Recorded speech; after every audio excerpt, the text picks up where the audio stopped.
27 lakh, 27 lakh, right. And madam ಹೇಳಿದ್ರು ನನಗೆ car ಓಡಿಸೋಕೆ ಒಬ್ರು ಡ್ರೈವರ್ ಇದ್ದಾರೆ, ಮನೆ ಅಡಿಗೆಗೆ ಒಬ್ರು ಕೆಲಸದವರು ಇದ್ದಾರೆ, ರೈಟ್. ಸೊ ಎಷ್ಟೋ ಜನರಿಗೆ ನಮಗೆ ಅದ್ರ ಬಗ್ಗೆ ಆಲೋಚನೆ ಮಾಡೋದಕ್ಕೆ ಆಗಲ್ಲ, ರೈಟ್. ಸೊ ಆದ್ರೆ ಅವ್ರ ಅಚೀವ್ಮೆಂಟ್ ಮಾಡಿದ್ದಾರೆ. ಒಬ್ಬೊಬ್ರು ಹೇಳ್ತಾರೆ 25 ಲಕ್ಷ, 30 ಲಕ್ಷ, 40 ಲಕ್ಷ, 50 ಲಕ್ಷ, ಕೋಟಿ ಚಾಕ್ಲೇಟ್ ತಗೊಳ್ಳೋ ಹತ್ರ ಮಾತಾಡ್ತಾರೆ. ಕೋಟಿಗೆ ಬೆಲೆ ಇಲ್ವಾ? ಇದೆ. ಬಟ್ ಡ್ರೀಮ್ ಡೀಲ್ ಅಲ್ಲಿ ಕನಸು ಅಂತ ಹೇಳಿದ್ರೆ ಆ ಲೆವೆಲ್ ಗೆ ಸೆಟ್ ಮಾಡಿದ್ವಿ. ಕಂಪನಿಯ ಹೆಸರೇ ಡ್ರೀಮ್ ಡೀಲ್ ಆಗಿರೋ ಕಾರಣ ಟ್ಯಾಗ್ ಲೈನ್ ಕನಸು ನನಸಾಗುತ್ತೆ ಅನ್ನೋದಕ್ಕೆ ಕನಸು ಕಾಣಬೇಕು. ನೋಡಿ ನನ್ನ ಫೋಟೋ ಕಾಲೇಜಲ್ಲಿ ಇದ್ದಾಗ ಚೆನ್ನಾಗಿದೆ, ಸ್ವಲ್ಪ ಇವಾಗ ಏನ್ ಮಾಡಬೇಕು, ಸ್ವಲ್ಪ ಸ್ಟ್ರೆಸ್ ಅಲ್ಲಿ 2-3 ಬಿರಿಯಾನಿ ಜಾಸ್ತಿ ತಿಂದ್ಬಿಡ್ತೀನಿ, ಏನ್ ಮಾಡಬೇಕು. ನೆಕ್ಸ್ಟ್ ಇದು ನೋಡಿ, ಯಾರು ಎಲುಬಿನೋ ಮನುಷ್ಯ, ಯಾವಾಗ ಗೊತ್ತಾ ಇದೆ? 10ನೇ ಕ್ಲಾಸ್, 10th ಸ್ಟ್ಯಾಂಡರ್ಡ್. ಅಂಡ್ ಈ ಟಿ ಶರ್ಟ್ ನನಗೆ ನೆನಪಿದೆ ಇವತ್ತು ಕೂಡ. ಇದು ನನ್ನ one of the favourite T shirt, ಇದು ನನ್ನ one of the favourite T shirt. And ಇದರಲ್ಲಿ 3 ತೂತಿತ್ತು. ಸೊ ಅದು ಎಲ್ಲಿತ್ತು ಗೊತ್ತಾ? ಇಲ್ಲಿ ಈ ಸೈಡ್ ಅಲ್ಲಿ ಇತ್ತು. ಈ ತರ ಕೈ ಕೆಳಗಡೆ ಮಾಡಿದ್ರೆ ಕಾಣಿಸಲ್ಲ. ನಾವು ನಮ್ಮಲ್ಲಿ ಕೂತಿರೋದು ಎಷ್ಟು ಜನ ಈ ತರ ಅನುಭವ ಇರುತ್ತೆ, ಹೌದಾ ಅಲ್ವಾ? ಅಂಡ್ ಅದನ್ನ ಈ ತರ ಮಾಡಿದ್ರೆ ಕಾಣಿಸಲ್ಲ. ಕೈ ಮೇಲೆ ಎತ್ತಿದ್ರೆ ಆದ್ರೂ ನನ್ನ ಫೇವರೇಟ್. ವಾರಕ್ಕೆ 4 ಸಲ ಅದೇ ಆಗ್ತಾ ಇತ್ತು, ರೈಟ್. Next few photos. ಈ ಕಡೆ ಇಬ್ರು ಇದ್ದಾರೆ, ಅದನ್ನ ತೋರಿಸೋದಕ್ಕೆ ಇಷ್ಟಪಡಲ್ಲ. ಗರ್ಲ್ ಫ್ರೆಂಡ್ಸ್ ಅಲ್ಲ, ಬಾಯ್ ಫ್ರೆಂಡ್ಸ್. ಸೊ ನೆಕ್ಸ್ಟ್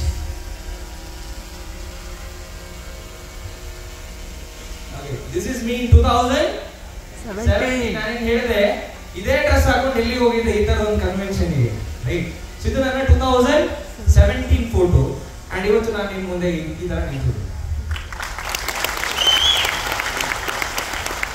ಇದನ್ನ ಯಾಕೆ ನಿಮ್ ಜೊತೆಗೆ ಹಂಚ್ಕೊಳ್ತಾ ಇದ್ದೀನಿ ಅಂತ ಹೇಳಿದ್ರೆ, ಹ್ಯೂಮನ್ ಬ್ರೈನ್ ನಾವು ಕನಸನ್ನ ಕಂಡ್ರೆ ಏನನ್ನಾದ್ರೂ ನನಸು ಮಾಡಬಹುದು ಅನ್ನೋದಕ್ಕೆ ಇದಕ್ಕಿಂತ ದೊಡ್ಡ ಉದಾಹರಣೆ ಬೇಕಾಗಿಲ್ಲ ಅಂತ ಅನ್ಕೊಳ್ತೀನಿ. ಯಾಕಂದ್ರೆ ಯಾರೋ ಮಾಡಿದ್ರೆ ನಾನು ಹೇಳ್ತಾ ಇಲ್ಲ, ನನ್ನ ಜೀವನದ ಅನುಭವಗಳನ್ನ ನನ್ನ ಜೊತೆಗೆ ಹಂಚ್ಕೊಳ್ಳೋದಕ್ಕೆ ಇಷ್ಟಪಡ್ತೀನಿ. ನಾನು ಏನೆಲ್ಲ ವಿಚಾರಗಳನ್ನ ನನ್ನ ಜೀವನದಲ್ಲಿ ಇಂಪ್ರೂವ್ ಮಾಡಿಕೊಂಡೆ, ದಟ್ ಕಂಪನಿ ಸ್ಥಾಪನೆ ಮಾಡಿದ್ಮೇಲೆ ಅದಕ್ಕಿಂತ ಮುಂಚೆ ಅದ್ರ ಬಗ್ಗೆ ಕೂಡ ನನ್ನ ಜೊತೆಗೆ ಶೇರ್ ಮಾಡೋದಕ್ಕೆ ಇಷ್ಟಪಡ್ತೀನಿ. ಫಸ್ಟ್ ಆಫ್ ಆಲ್ ನಾನು ಹುಟ್ಟಿ ಬೆಳೆದಿದ್ದು ಉಜಿರೆ ಧರ್ಮಸ್ಥಳ ಭಾಗದಲ್ಲಿ. ಈ ಟೈಮಲ್ಲಿ ಎಲ್ಲರಿಗೂ ಗೊತ್ತಿರುತ್ತೆ ಧರ್ಮಸ್ಥಳ ಅಂತ, ಟಿವಿ ಆನ್ ಮಾಡಿದ್ರೆ ಬರೋದು ಅಲ್ವಾ? ಸೊ ಇದನ್ನ ಆಫ್ ಮಾಡ್ಬೋದಾ ಈ ಡ್ರೋನ್ ಪ್ಲೀಸ್? ಸ್ವಲ್ಪ ಜಾಸ್ತಿ ಗಾಳಿ ಕೊಡ್ತಾ ಇದ್ದಾರೆ. Okay, thank you. ಅಲ್ಲ, ಆಫೇ ಮಾಡ್ಬಿಡಿ ಸಾಕು. ಯಾರು ಆಪರೇಟರ್? S, thank you. ನೋಡ ಸಾಕಲ್ವ, ಸಿಗ್ತಲ್ವ ವಿಷಲ್ ಸ್ವಲ್ಪ? Thank you. ಚಪ್ಪಾಳೆ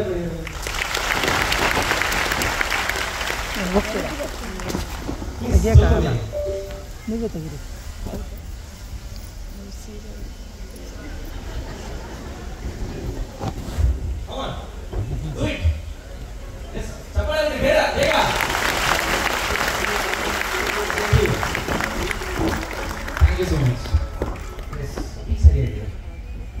ಸಮಾಧಾನ ಇದೆ ಅಲ್ವ ಮೇಡಮ್? ಸೊ ಅದಾದ್ಮೇಲೆ ನಾನು ನನ್ನ ಟ್ಯಾಕ್ಸಿ ಫೋಟೋ ನಿಮಗೆ ತೋರಿಸಲಿಕ್ಕೆ ಇಷ್ಟಪಡ್ತೀನಿ. ನಾನು ತುಂಬಾ ವೇದಿಕೆಗಳಲ್ಲಿ ಇದನ್ನ ಹಂಚ್ಕೊಳ್ತೀನಿ. ಯಾಕಂತ ಹೇಳಿದ್ರೆ ನಾನು ಕೂಡ ನಿಮ್ಮಲ್ಲೇ ಒಬ್ಬ ಅನ್ನೋದು ತುಂಬಾ ಜನರಿಗೆ ಗೊತ್ತಿಲ್ಲ. ಯಾರೋ ಎಲ್ಲೋ ಕೂತ್ಕೊಂಡು ಆಪರೇಟ್ ಮಾಡ್ತಾ ಇದ್ದಾರೆ, ಯಾರು ನಡೆಸ್ತಾರೋ ಯಾರೋ ಏನೋ ಗೊತ್ತಿಲ್ಲ, ದುಡ್ಡು ಓಡೋದ್ರೆ ನಮ್ಮ ತಲೆನೇ ಬಂದ್ಬಿಡುತ್ತೆ. ಅದಕ್ಕೆ ನಾನು ನಿಮ್ಮಲ್ಲೇ ಒಬ್ಬ ಅನ್ನೋದು ನಿಮ್ಗೆ ಅರ್ಥ ಮಾಡಿಸೋದಕ್ಕೆ ನನ್ನ ಜೀವನದ ನಾನು ನಡೆದು ಬಂದ ಹಾದಿಯನ್ನು ನಿಮ್ ಜೊತೆ ಹಂಚ್ಕೊಳ್ತಾ ಇದ್ದೀನಿ. ಸೊ ಒಂದು ಟ್ಯಾಕ್ಸಿ ಇತ್ತು ನನ್ನ ಹತ್ರ, ಓಮ್ನಿ. ಯಾಕೆಂತ ಹೇಳಿದ್ರೆ ಫಸ್ಟ್ ನಾನು ಚಿಕ್ಕ ವಯಸ್ಸಲ್ಲಿ ಚಿಕ್ಕವನಾಗಿದ್ದಾಗ ಕನಸಿತ್ತು, ನನ್ನ ಅಪ್ಪ ಅಮ್ಮನ ಕಷ್ಟ ಪಡ್ತಿರೋದು ನೋಡ್ತಾ ಇದ್ದೆ. ನನ್ನ ಅಪ್ಪ ಒಬ್ರು ಅರೇಬಿಕ್ ಟೀಚರ್ ಆಗಿದ್ರು. ಅಂಡ್ ಒಂದು ಬಾಡಿಗೆ ಮನೆಯಲ್ಲಿ ನಾವು ವಾಸವಾಗಿದ್ವಿ. ತುಂಬಾ ಸಣ್ಣ ಮನೆ, ಕೈ ಮೇಲೆ ಮಾಡಿದ್ರೆ ಫ್ಯಾನ್ಗೆ ತಾಗ್ತಾ ಇತ್ತು ಕೈ, ರೈಟ್. ಸೊ ಗೋಡೆಯಲ್ಲಿ ಪ್ಲಾಸ್ಟಿಕ್ ಸಹ ಆಗಿರ್ಲಿಲ್ಲ. ಸೊ ದಯವಿಟ್ಟು ಟ್ಯಾಕ್ಸಿ ಫೋಟೋ ಒಂದು ಪ್ಲೇ ಮಾಡಿ. ಯಾಕಂತ ಹೇಳಿದ್ರೆ ನನ್ನ ಫಸ್ಟ್ ಕಾರ್ ಅದು, ರೈಟ್. ತುಂಬಾ ನೆನಪುಗಳಿದೆ ಅದರಲ್ಲಿ, ರೈಟ್. ಸೊ ಈ ಒಂದು ಸಂದರ್ಭದಲ್ಲಿ ಚಿಕ್ಕ ವಯಸ್ಸಲ್ಲಿರುವಾಗ ಕನಸನ್ನ ಏನ್ ಕಾಣ್ತಾ ಇದೆ ಅಂತ ಹೇಳಿದ್ರೆ, ಅಪ್ಪ ಅಮ್ಮನಿಗೆ ಒಂದು ಒಳ್ಳೆ ಜೀವನವನ್ನ ಕೊಡ್ಬೇಕು. ಅವ್ರು ಆಗ್ತಾರೆ ಟ್ಯಾಕ್ಸಿ ಫೋಟೋ. ನನ್ನ ನೋಡಿ ಟ್ಯಾಕ್ಸಿ ಅಂದ್ರೆ ಟ್ಯಾಕ್ಸಿ ಯಾವಾಗ ಬರುತ್ತೆ ನೋಡೋಣ, ಯಾವ ಯಾವ್ದದು ಓಮ್ನಿ ನೋಡಿದ್ದೀರಾ? Right, S. ಓಕೆ, ಅವ್ರು ಆಗ್ತಾರೆ, ತೊಂದರೆ ಇಲ್ಲ. ಸೊ ಈ ಒಂದು ಸಂದರ್ಭದಲ್ಲಿ ನನಗೊಂದು ಕನಸು ಏನಿತ್ತು ಅಂತ ಹೇಳಿದ್ರೆ, ಅಪ್ಪ ಅಮ್ಮನಿಗೆ ಒಂದು ಒಳ್ಳೆ ಜೀವನ ಕೊಡಬೇಕು, ಮನೆಯ ದೊಡ್ಡ ಮಗ ದೊಡ್ಡಣ್ಣ ಅಂತ ಹೇಳ್ತಾರೆ ಅಲ್ವಾ? ಎಲ್ಲರೂ ಅಲ್ಲೇ ಯಾಕೆ ಮಾಡ್ತಾರೆ, ಇಲ್ಲಿ ನೋಡಿ ಪಾತ್ತಾರೆ.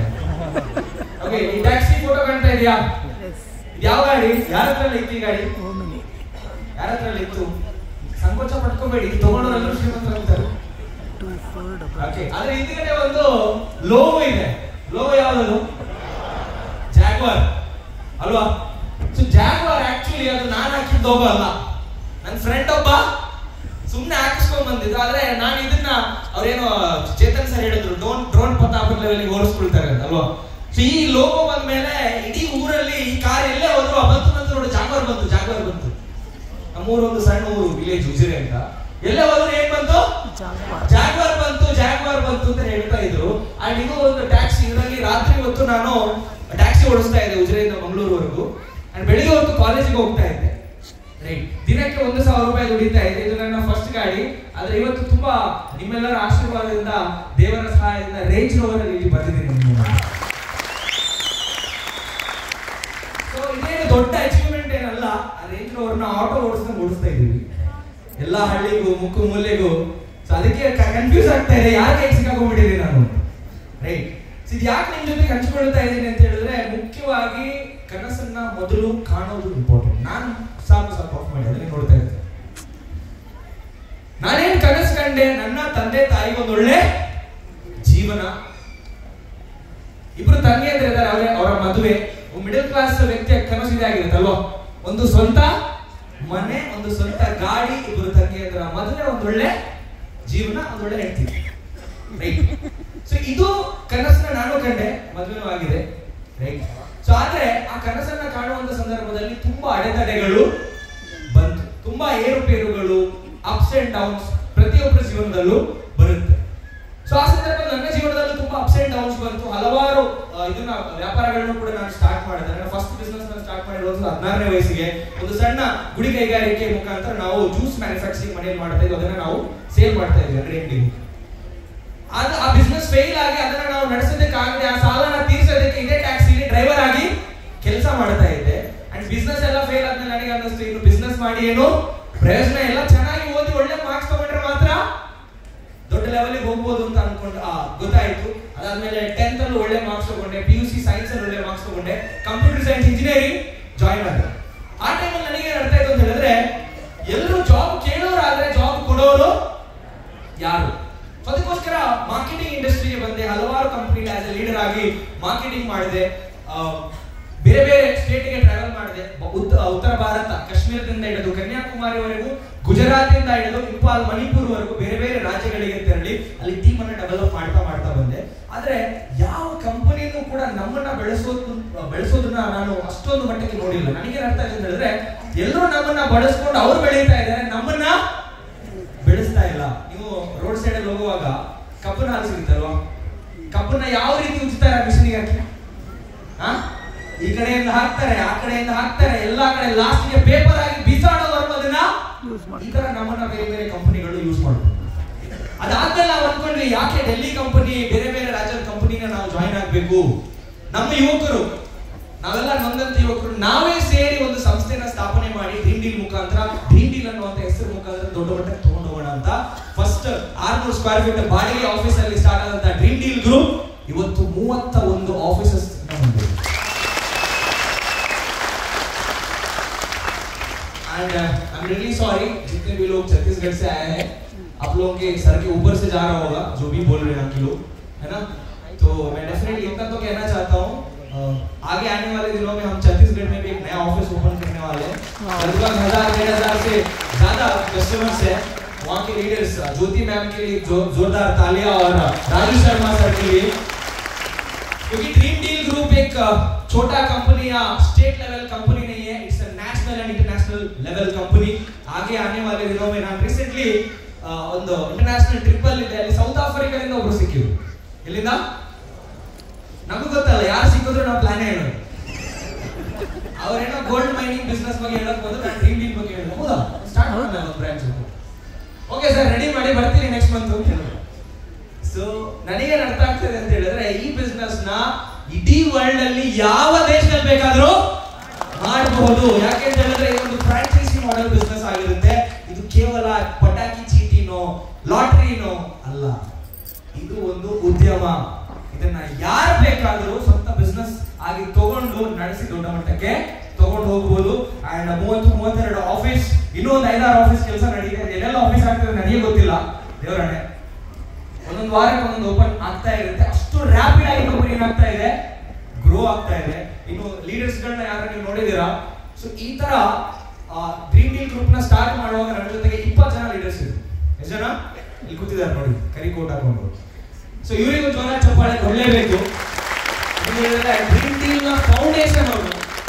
ಈ ಫೌಂಡೇಶನ್ ಇವತ್ತು ಐ ನೋ ದಟ್ ಆ ಫೌಂಡೇಶನ್ ಇರುವಂತವ್ರು ಯಾರು ಕೂಡ ಮಿನಿಮಮ್ 50 ಲಕ್ಷಕ್ಕಿಂತ ಕಡಿಮೆ ಇನ್ಕಮ್ ಮಾಡಿಲ್ಲ ಕಳೆದ 2 ವರ್ಷದಲ್ಲಿ. ಅಂಡ್ ಕಾರ್ ಅಚೀವರ್ಸ್ ಬಗ್ಗೆ ಮಾತಾಡೋದಾದ್ರೆ ಡ್ರೀಮ್ ಡೀಲ್ ಮುಖಾಂತರ 70ಕ್ಕೂ ಹೆಚ್ಚು ಕಾರ್ ಅಚೀವರ್ಸ್ ಇದ್ದಾರೆ. ಎಷ್ಟು? 70 ಜನ ಕಾರ್ ಅಚೀವರ್ಸ್ ಇದ್ದಾರೆ. ಅಂಡ್ ತಿಂಗಳಿಗೆ 1 ಲಕ್ಷಕ್ಕಿಂತ ಜಾಸ್ತಿ ಇನ್ಕಮ್ ನ ತಗೊಂಡವರು 500ಕ್ಕೂ ಹೆಚ್ಚಿನ ಲೀಡರ್ಸ್ ಇದ್ದಾರೆ. ಕಂಪನಿ ಖಂಡಿತವಾಗಲೂ ದೊಡ್ಡ ಮಟ್ಟಕ್ಕೆ ಬೆಳೀತಾ ಇದೆ. ಅಪ್ಕಮಿಂಗ್ ಡೇಸ್ ಅಲ್ಲಿ ಏನ್ ಬರ್ಬೋದು ಅಂತ ಹೇಳೋದಾದ್ರೆ ಹೊಸ ಹೊಸ ಇನ್ನೋವೇಷನ್ಸ್ ನ ಕಂಪನಿ ಲೈಕ್ ಇಂಪ್ಲಿಮೆಂಟ್ ಮಾಡ್ತಾ ಇರುತ್ತೆ. ಅದರಲ್ಲಿ ಫಸ್ಟ್ ಒನ್ ಆಗಿರುತ್ತೆ ವೆರಿ ಸೂನ್ ನಮ್ಮದೇ ಓನ್ ಬ್ರ್ಯಾಂಡ್ ಅಲ್ಲಿ ಮೊಬೈಲ್ ಫೋನ್ಸ್ ನಾವು ಲಾಂಚ್ ಮಾಡ್ತೇವೆ. ಯಾವತ್ತು ಮೊಬೈಲ್ ಫೋನ್ ಲಾಂಚ್ ಆಗುತ್ತೆ ಅವಾಗ ಕ್ಯಾಶ್ ಅಂಡ್ ಕ್ಯಾರಿ ಆಪ್ಷನ್ ಕೂಡ ಅವೈಲೇಬಲ್ ಇರುತ್ತೆ. 24 ಸಾವಿರ ಕೊಡಿ, ಮೊಬೈಲ್ ತಗೊಂಡೋಗಿ 24 ತಿಂಗಳು ಡ್ರಾ ಅಲ್ಲಿ ಪಾರ್ಟಿಸಿಪೇಟ್ ಮಾಡಿ. ಆಲ್ರೆಡಿ ಫ್ಯಾಕ್ಟರೀಸ್ ಅಲ್ಲಿ ಮಾತುಕತೆ ಆಗಿದೆ. ವೆರಿ ಸೂನ್ ಅದರ ಫೀಚರ್ಸ್, ಅದರ ವಿಚಾರಗಳನ್ನು ನಾವು ಅನೌನ್ಸ್ ಮಾಡ್ತೀವಿ. ಅಂಡ್ ಇನ್ನೂ ಒಂದು ಹೊಸ ವಿಚಾರನ ಅನೌನ್ಸ್ ಮಾಡ್ಲಿಕ್ಕೆ ಇಷ್ಟಪಡ್ತೀನಿ. ನನ್ನ ವಿಷನ್ ಅಂಡ್ ಸಂಸ್ಥೆಯ ವಿಷನ್ ಬಗ್ಗೆ ಮಾತಾಡೋದಾದ್ರೆ ಇನ್ನು 3 ರಿಂದ 4 ತಿಂಗಳಲ್ಲಿ 10 ರಾಜ್ಯಗಳಲ್ಲಿ dream deal group franchise office open ಆಗಿದೆ. 10 ರಾಜ್ಯ. ಯಾಕಂದ್ರೆ ನಾವು ಯಾವಾಗಲೂ ಕನ್ನಡದಲ್ಲೇ ಮಾತಾಡಿದ್ರೆ ಆಗಲ್ಲ, ಬೇರೆ ಭಾಷೆಯಲ್ಲೂ ಹೋಗಬೇಕು. ಇದು ನ್ಯಾಷನಲ್ ಬ್ರ್ಯಾಂಡ್ ಆಗಿ ಬೆಳಿಬೇಕು. ಅಂಡ್ ಅದಕ್ಕೆ ಒಂದು ಫೌಂಡೇಶನ್ ಆಗಿರುತ್ತೆ ಇವತ್ತಿನ ಈ ಒಂದು ಕಾರ್ಯಕ್ರಮ. ಇನ್ನು ನಾವು ಮಾತಾಡಬೇಕಂತ ಹೇಳಿ ಆದ್ರೆ ಇವತ್ತು ಸ್ಟೇಟ್ ಬ್ರ್ಯಾಂಡ್ ಅಂಬಾಸಿಡರ್ ನೀವು ನೋಡಿದೀರಾ ಅಲ್ವಾ? ಯಾರು? ಅನುಶ್ರೀ ಮೇಡಮ್. ವೆರಿ ಸೂನ್ ಇನ್ನು ಕೆಲವು ತಿಂಗಳಲ್ಲಿ ನಾವು ನ್ಯಾಷನಲ್ ಬ್ರ್ಯಾಂಡ್ ಅಂಬಾಸಿಡರ್ ಕೂಡ ತಗೊಳ್ತಾ ಇದ್ದೀವಿ. ಅವರನ್ನ ಇಡೀ ಭಾರತ ರೆಕಗ್ನೈಸ್ ಮಾಡುತ್ತೆ. ಯಾಕೆಂದ್ರೆ ನಾನು ಡೆಲ್ಲಿ ಹೋಗಿದ್ದೆ, ಅಲ್ಲಿ ಅನುಶ್ರೀ ಅಂತ ಕೇಳಿದ್ರೆ ಕೋನ್ ಅನುಶ್ರೀ ಅಂತ ಹೇಳ್ತಾರೆ ಅಲ್ವಾ? ಸೊ ನಮಗೆ ಗೊತ್ತು ಅನುಶ್ರೀ ಅವರು ಪಾಪ್ಯುಲರ್ ಅಂತ, ಬಟ್ ನಮಗೆ ಇಂಡಿಯಾ ಲೆವೆಲ್ ಬ್ರ್ಯಾಂಡಿಂಗ್ ಬೇಕು. And India level branding dream deal group upcoming days ಅಲ್ಲಿ ಮಾಡ್ಲಿಕ್ಕೆ ಅಂತ ನಾನು ಹೇಳಲಿಕ್ಕೆ ಇಷ್ಟಪಡ್ತೀನಿ. ಅಂಡ್ ಕೆಲವೊಂದು ಪಾಯಿಂಟ್ಸ್ ನಿಮ್ಮ ಜೊತೆಗೆ ಹಂಚ್ಕೊಳ್ಳಿಕ್ಕೆ ಇಷ್ಟಪಡ್ತೀನಿ. ನೋಡಿ, ಇದೆಲ್ಲ ನಿಮಗೆ ಗೊತ್ತು. ನನ್ನ ಸಕ್ಸಸ್ ಸ್ಟೋರಿ ನನಗೆ ಹಂಚ್ಕೊಳ್ಳಿಕ್ಕೆ ಏನೋ ಯಾವಾಗಲೂ ನನ್ನ ಬಗ್ಗೆ ನನಗೆ ಹೊಗಳಿಕೊಳ್ಳೋದಂತ ಚಟ ನನಗೆ ಇಲ್ಲ. ಸ್ವಲ್ಪ ಏನ್ ಸರ್ ಯಾವಾಗ ನೋಡಿದ್ರೆ ಅದೇ ಹೋಗ್ನಿ ಅದೇ ವಿಚಾರ. ಯಾಕೆ ನಾನು ಹಂಚ್ಕೊಳ್ತೀನಿ ಅಂತ ಹೇಳಿದ್ರೆ ಹೊಸದಾಗಿ ತುಂಬಾ ಜನ ಬಂದಿದ್ದಾರೆ. ಅವ್ರಿಗೆ ಗೊತ್ತಾಗಬೇಕು ಈ ಕಂಪನಿನ ಸ್ಥಾಪನೆ ಮಾಡಿದವರು ಎಷ್ಟು ಕಷ್ಟದಿಂದ ಬಂದಿದ್ದಾರೆ. ಯಾಕಂದ್ರೆ ಕಷ್ಟ ಪಟ್ಟವರಿಗೆ ಅದ್ರ ಬೆಲೆ ಗೊತ್ತಿರೋದಲ್ವಾ? ಮಿಡಲ್ ಕ್ಲಾಸ್ ಜನರು ಫೇಸ್ ಮಾಡೋ ಕಷ್ಟ ಏನಲ್ಲ. ತಿಂಗಳ ಫಸ್ಟಿಗೆ ಸ್ಯಾಲರಿ ಬರುತ್ತೆ, ಯಾವ ತರ ಮೊಲದ ತರ ಬರುತ್ತೆ, ಆಮೇಲೆ ತರ ಹೋಗುತ್ತೆ, ಹೌದಲ್ಲ? ಅಂಡ್ ಕರೆಂಟ್ ಬಿಲ್ ಕಟ್ಟದೆ ತುಂಬಾ ಸಲ ಲೈನ್ ಮ್ಯಾನ್ ಏನ್ ತೆಗಿತಾರೆ, ಫೀಸ್ ತೆಗಿತಾರೆ. ಮಕ್ಕಳು ಫೀಸ್ ಕಟ್ಟೋದು ಕಷ್ಟ. ವಾರಕ್ಕೊಂದ್ಸಲ ಚಿಕನ್ ಸಾರು ಮಾಡೋದು ಕಷ್ಟ. ಸಾಲ ತೀರಿಸೋದು ಕಷ್ಟ. ಬ್ಯಾಂಕ್ EMI ಕಟ್ಟೋದು ಕಷ್ಟ. ಈ ಎಲ್ಲ ಕಷ್ಟಗಳನ್ನ ನಾನು ಕೂಡ ಅರಿತೆ ಬಂದಿದ್ದೇನೆ. ಆಗಿರುವಂತಹ ಒಬ್ಬ ವ್ಯಕ್ತಿ, ಆಗಿರುವಂತಹ ಒಂದು ಸಂಸ್ಥೆ ಯಾವತ್ತೂ ನಿಮ್ಮ ಕನಸಿಗೆ, ನಿಮ್ಮ ನಂಬಿಕೆಗೆ ದ್ರೋಹ ಮಾಡಲ್ಲ ಅನ್ನೋ ಭರವಸೆ ನನಗೆ. ಕಂಪನಿಯ ಗ್ರೋತ್ ಬಗ್ಗೆ ನಿಮಗೆ ಎಲ್ರಿಗೂ ತಿಳಿದಿದೆ. ಆದ್ರೆ ಇವತ್ತಿನ ಕನ್ವೆನ್ಷನ್ ಮುಖಾಂತರ ನಾನು ಹೇಳಲಿಕ್ಕೆ ಇಷ್ಟಪಡ್ತೀನಿ ಅಂದ್ರೆ ಕೇವಲ ಕೆಲವು ಜನ ಮಾತ್ರ ನೀವು ಇವತ್ತು ಸ್ಟೇಜ್ ಅಲ್ಲಿ ನೋಡ್ತೀರಾ. ಡ್ರೀಮ್ ಡೀಲ್ ಗ್ರೂಪ್ ಅಲ್ಲಿ 10,000 ಪ್ರಮೋಟಿಂಗ್ ಪಾರ್ಟ್ನರ್ಸ್ ಇದ್ದಾರೆ. ಎಷ್ಟಿದ್ದಾರೆ? ಇಲ್ಲಿ ಕೂತಿರುವಂತ ಲೀಡರ್ಸ್ ಗಳ ಹತ್ರ 10,000 ಜನ ಇದ್ದಾರೆ. 10,000ದಲ್ಲಿ ಹೈಯೆಸ್ಟ್ ಆಫ್ ದ ಮಂತ್ ಅಲ್ಲಿ ಬರೋ ಎಷ್ಟು ಜನ? 20 ಜನ ಮಾತ್ರ. ಡೈರೆಕ್ಟರ್ ಗಳಾಗಿರೋದು ಕೇವಲ 90 ಜನ. ಎಷ್ಟು ಜನ? 90. 10,000ದಲ್ಲಿ 90 ಅಂದ್ರೆ ಎಷ್ಟಾಯ್ತು? 0.9%. ಇಷ್ಟು ದೊಡ್ಡ ಮಾತ್ರದಲ್ಲಿ ಲೀಡರ್ಸ್ ಗಳಿದ್ರೂ ಕೂಡ 0.9% ಆಫ್ ದ ಪೀಪಲ್ ಮಾತ್ರ ಯಾಕೆ ಸಕ್ಸಸ್ಫುಲ್ ಆಗ್ತಾರೆ? ಕಾರಣ ತಿಳ್ಕೋಬೇಕಾ? ಎಸ್ ಆರ್ ನೋ ಹೇಳಿ ಸರ್. ಯಾವಾಗ ನೋಡಿದ್ರು ನಿದ್ದೆ, ಮನೆಯಲ್ಲೂ ನಿದ್ದೆ, ಬಸ್ ಅಲ್ಲೂ ನಿಂತೆ, ಇಲ್ಲೂ ನಿಂತೆ,